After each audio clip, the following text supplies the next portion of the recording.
But when you look at some of these trials, some of the judges involved, do you find a lot of it does come down to what judge that they get and the political leanings of that judge oftentimes?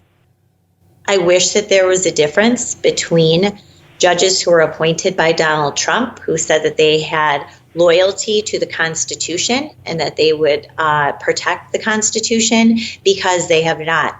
Danielle, the Trump-appointed judges are as disgraceful as the Obama-appointed judge, not just Judge Tim Kelly, who's the judge in the Proud Boys case, but also Dabney Friedrich, Trevor McFadden. They have all held defendants, denied them bail, even though they committed no violent crime, have no criminal record, or even if they are accused of, say, attacking police officers, completely eliminating the presumption of innocence. Because look, all these judges live and work in Washington, D.C. It's a very tight-knit group.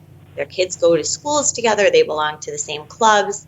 And especially disheartening for the Trump judges is that a lot of them, Tim Kelly, Trevor McFadden, and were moved basically right from the D.C. U.S. Attorney's Office to the federal bench. Well, that's the exact same office that's prosecuting all the January 6th defendants. When they call it the swamp, Donald Trump called it the swamp. It's actually far worse than that. It's more of a sewer. And when these people, whether they get appointed by a Republican or not, they are going along with DOJ. They believe that this was an insurrection, and they are going to help the government prove this to the public and punish these people for daring to enter their personal and professional fiefdom of Washington, D.C. Wow. And, D.C., it is such a swamp, and it's so sad that they're being tried there because it's really not a jury of their peers. It's not fair because a lot of the people there are very different than the people on trial. And when you kind of were diving into some of their stories in the book, did you notice that it was just such a big contrast between the people who are being tried and the kind of people in D.C.? Well, Danielle, when my book was finished, there had not been a single trial yet. There had been a lot of hearings for pretrial detention. There had been some plea deals. So I'd seen and heard what these judges were already doing, denying bail to nonviolent offenders, berating them in sentencing hearings for plea arrangements. But the first trial didn't start until March of this year. And keep in mind that every single judge has denied every single change of venue motion, even though you're talking about jurors from a city that voted 93% for Joe Biden. Almost everyone who lives in Washington is tied to the federal government.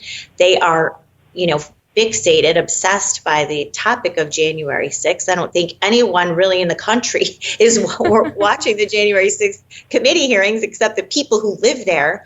But these judges insisted that through the jury selection process, they could find a fair jury. Now, until the Oath Keepers trial, where there were some mixed verdicts, I think DOJ, out of maybe, I believe, over a dozen jury trials with numerous counts, was undefeated. I think that there was one acquittal on an obstruction count. Other than that, these jurors have come back in record time, all guilty verdicts on every single count. There were some acquittals in the Oath Keepers case, but 2 convictions of seditious conspiracy. Danielle, no American citizen has ever been convicted of seditious conspiracy, but a D.C. jury found 2 of these men guilty. It's just, it's a legal and judicial circle of hell for these people that they cannot escape. Wow. And when you were rewinding to when this was all happening and you were thinking about covering this more, what were you thinking at the time and what kind of inspired you to want to begin writing about this topic, even as a reporter and with articles? That's a good question. So I didn't really see the events of January 6th like a lot of people did. I wasn't horrified. I wasn't